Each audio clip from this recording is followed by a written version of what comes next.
कल देर रात Azad Nagar ward number 83 Burnpur के हीरापुर विधानसभा आसनसोल में पश्चिम बंगाल के पश्चिम बर्धमान जिला AIMIM कमेटी द्वारा ऑल इंडिया मजलिस-ए-इत्तेहादुल मुस्लिमीन पार्टी का कार्यक्रम आयोजित किया गया था, जहां हालात हाजरा सार्वजनिक बैठक कार्यक्रम करने के लिए पुलिस की अनुमति थी, लेकिन कार्यक्रम शुरू होने से पहले कुछ तृणमूल कांग्रेस के लोग आए और हीरापुर विधानसभा प्रभारी श्री मंसूर आलम के लिए अभद्र भाषा का इस्तेमाल किया। इसी के साथ साथ रानीगंज के पूर्व विधायक श्री सोहराब अली ने हीरापुर विधानसभा प्रभारी श्री मंसूर आलम को फोन किया और अभद्र भाषा का इस्तेमाल किया। आइए जानेंगे विस्तार के साथ सन ऑफ बंगाल के माध्यम से कि ऑल इंडिया मजलिस-ए-इत्तेहादुल मुस्लिमीन के पश्चिम बर्धमान के अध्यक्ष दानिश अजीज और साथ ही साथ रानीगंज के एक्स MLA सोहराब अली का क्या कहना है। जानेंगे विस्तार के साथ सन ऑफ बंगाल पे। कि आज जो प्रोग्राम था आजाद नगर आला हजरत रोड के पास वार्ड नंबर 83 ना, वार्ड नंबर 83 में हालत हाजरा जो देश का मौजूदा हालात, बंगाल का मौजूदा हालात, माइनॉरिटीज SC ST OBC के साथ दोहरी राजनीति, दोहरापन, दुर्व्यवहार के पुरजोर खिलाफ करते हुए आज हम लोग हालत हाजरा का प्रोग्राम का ऑर्गेनाइज यहाँ पे किए थे। लेकिन यहाँ के माननीय कोई है, पता नहीं, मंसूर भाई जानते हैं उनको, उन्होंने बोला कि प्रोग्राम करने नहीं देंगे। उल्टा मेरे हीरापुर असेंबली MIM आसनसोल दक्षिण असेंबली के MIM के इंचार्ज को उन्होंने गाली गलौज किया, बड़े अपशब्द कहे। मेरे को तो बोलने में शर्म आता है कि एक इतना उच्च स्तरीय पॉलिटिशियन, एक्स MLA, उनका लफ्ज ऐसा है, तो इससे आप अंदाज़ा लगा सकते हैं कि जिनके लफ्ज में ये तर्ज है, उनके इलाके में उन्होंने क्या बनाकर रख दिया, अनडेवलप करके रख दिया। वार्ड नंबर 83 82 को, रहमत नगर, आजाद नगर को अनडेवलप करके रख दिया। मैं किसी का खिलाफ बोलने के लिए नहीं आया, हालत हाजरा पे हमारा मुद्दा था, बात करने के लिए आया। लेकिन यहाँ आने के बाद पता चला कि संविधान यहाँ इतनी नतमस्तक हो चुकी है कि बनपुर में घुसने के बाद अग्निमित्रा पाल यहाँ घुस के प्रोग्राम कर सकती है, भारतीय जनता पार्टी का प्रोग्राम हो सकता है तृणमूल कांग्रेस के सपोर्ट से, लेकिन MIM का प्रोग्राम नहीं हो सकता है। क्यों नहीं हो सकता? क्योंकि भारतीय जनता पार्टी और तृणमूल कांग्रेस कहीं ना कहीं फ्रेंड है, दोस्त है, और MIM जो है हक की आवाज बोलती है, आंख में आंख डालकर बात करना जानती है। शायद इसीलिए आज ये प्रोग्राम को कैंसिल किया गया। कोई प्रॉब्लम नहीं है, हम लोग इसका खिलाफ एक स्ट्रिक्ट कंप्लेंट करेंगे, FIR करेंगे। मंसूर भाई के ऊपर जो शब्दी हमला हुआ उसका पुरजोर विरोध करेंगे। उसके साथ साथ हम लोग आने वाले दिनों में वार्ड नंबर 83 और 82 में बड़ा से बड़ा प्रोग्राम करेंगे, क्योंकि अब हमारे साथ समर्थन आवाम का है। जो समर्थन हमारे अपने लोगों का था वो तो था ही, लेकिन आज ये जो उन्होंने इंसिडेंट किया, इससे उन्होंने प्रूफ कर दिया कि अब MIM से इनको प्रॉब्लम है। तो अब जब प्रॉब्लम हो ही गया है, तो अब प्रॉब्लम को फेस करने के लिए भी हम लोग अच्छे से तैयार हैं। आज के प्रोग्राम के लिए आप लोगों ने थाना में परमिशन ली? हाँ, कल 9:32 में मेल ID से हम लोगों ने मेल किया था। फिर आज सुबह में हमें मेल में मैसेज आया कि ड्यू टू माध्यमिक परीक्षा प्रोग्राम हम लोग सैंक्शन नहीं कर सकते, लेकिन आप गेट टुगेदर कर सकते हैं उसको। तो हमने लाउड स्पीकर को हटा दिया। क्यों? क्योंकि एग्जाम, माध्यमिक परीक्षा हमारे वेस्ट बंगाल का एक नियम है, कानून है, और इसमें हम सबको हमारे बच्चे के भविष्य के लिए सोच समझकर फैसला लेना है आज, इसलिए हमने इसको मैनेज कर दिया। आपका नाम? दानिश अजीज, MIM प्रेसिडेंट पश्चिम बर्धमान। TMC वाला AIM से डर रहा है, जानते क्यों? कि ये एक नंबर BJP का सेकंड पार्टी है।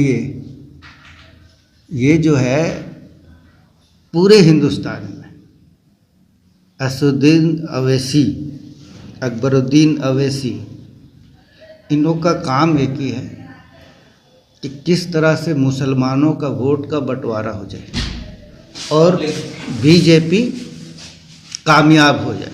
इनका मेन एजेंडा यही है, और इस एजेंडे के लिए बहुत फाइनेंशियल सपोर्ट इनको मिलता है। पहले तो हम लोग जानते भी नहीं थे AIM कौन है, कहाँ है कि नहीं है। ये हैदराबाद में लड़ते थे, जीतते थे। पहले तो इनके फादर कांग्रेस में थे। इनका जितना भी प्रॉपर्टी जो नज़र आता वहाँ, ये सब उनके फादर के टाइम, कांग्रेस के टाइम में थे। उस टाइम में उस प्रोग्राम में रहते थे, साथ में रहते थे। चलो वो तो मैटर। असदुद्दीन ओवैसी के बारे में तो जब मालूम हुआ कि भाई लीडर हैं, अच्छे लीडर हैं, अच्छा बोलते हैं, पार्लियामेंट में बहुत बोलते हैं, लेकिन हम लोग पूरे हिंदुस्तान पे नज़र रखते हैं। हम लोग भी राजनीति करते हैं। हर जगह मुस्लिम वोट को क्यों ये टारगेट करते हैं? अगर मुस्लिम वोट को टारगेट करते हैं तो आप एकदम डायरेक्ट बीजेपी का सपोर्ट करते हैं, जो हम लोग इसको बर्दाश्त नहीं करेंगे। हम तो बराबर कभी भी AIM के बारे में कभी बोलते भी नहीं थे। क्या है नहीं है, जो कर रहा। जो लड़का है उससे बड़ा है हमारा बेटा दानिश जी, बोलता 82 और 83 में कोई डेवलप का काम नहीं। उसको मालूम ही नहीं। वो अपने बाप से पूछे, अपने दादा से पूछे, तब मालूम होगा उसको। बहरहाल जो ये लोग प्रोग्राम हर जगह कर रहे हैं, अब तो देखेंगे कि कभी रेल पार में करेंगे। पहले तो रहमत नगर इस इलाका में नहीं आता था। अब यहाँ से 2, 4, 5 लड़का को साथ मिले लिए आप यहाँ आके यहाँ नुकसान करना, ये नुकसान हम लोग बर्दाश्त नहीं कर सकते। हमारा एक वोट, सेकुलर वोट, बीजेपी को हराने के लिए काफ़ी है। इसलिए हम एक वोट भी इधर उधर जाने नहीं देंगे। और इस तरह का जो प्रोग्राम करके जो बात ये लोग कहता है, जूनियर है, बच्चा, इसको मालूम नहीं है क्या है नहीं। कोई पीछे से बीजेपी वाला लोग इसको फाइनेंस कर देता है, पैसा दे देता है, और उसको लेके गाड़ी लेके घूमते रहता है पूरे मुस्लिम इलाके में। कभी देखे हैं इसको रेंगरिया पाड़ा में जाते हुए? कभी देखे नरसिंहबान में जाते हुए? कभी देखे रामबान में जाते हुए? क्यों नहीं जाता वहां? अब नौजवान, हमारे नौजवानों को बहकाता है ये। आज देश के अंदर संविधान की लड़ाई हो रहा है। संविधान बचाना है कि हमारा संविधान कैसे बचेगा। आने वाले दिन में अगर बीजेपी जीतता है तो पूरा देश का कानून को बदल देगा ये लोग, और उसका सपोर्ट करने AIM का नाम झंडा लेके पतंग उड़ाने यहाँ चले आए लोग। तो इसको हम लोग कभी बर्दाश्त नहीं करेंगे। जो नौजवान हमारा एरिया का 2, 4, 5 बहक गया है, उसको बुलाएंगे हम,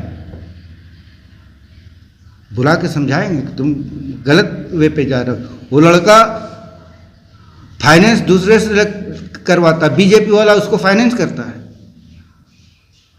और फाइनेंस करता है और मुस्लिम इलाका में घुमाता है उसको, सिर्फ मुस्लिम इलाका।